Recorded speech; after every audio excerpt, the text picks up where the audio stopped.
La véritable histoire des Minots. Je vais vous raconter la véritable histoire des Minots.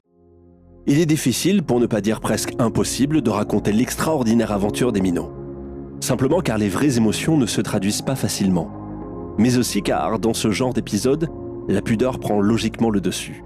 Ce fut en tout cas, en 6 matchs, 3 victoires et 3 nuls, un des moments les plus incroyables de l'histoire du club. Ces jeunes gamins d'une vingtaine d'années à peine, conduits par un entraîneur à peine plus vieux, allaient réussir à prouver, de la plus éclatante des façons, qu'il n'était pas utile d'acheter à prix d'or pour réussir sous le maillot olympien.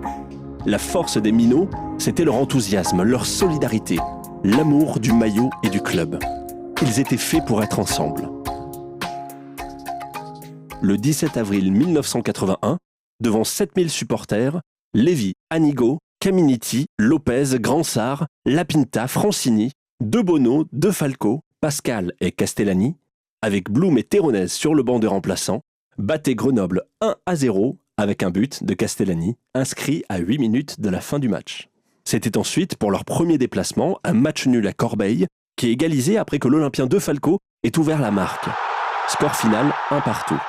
Ce jour-là, Floss et Garcia avaient intégré le groupe.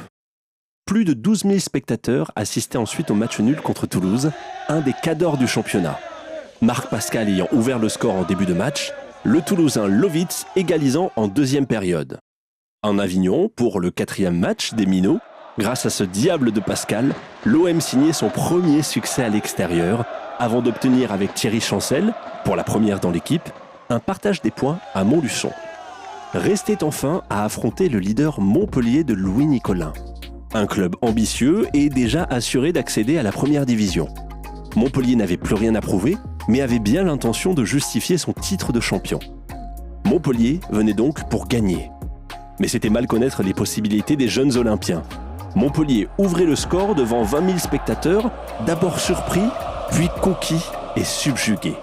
Les Minots déchaînés renversaient la vapeur pour s'imposer 3-1 grâce à 2 buts de Marc Pascal et 1 de Roland Gransart.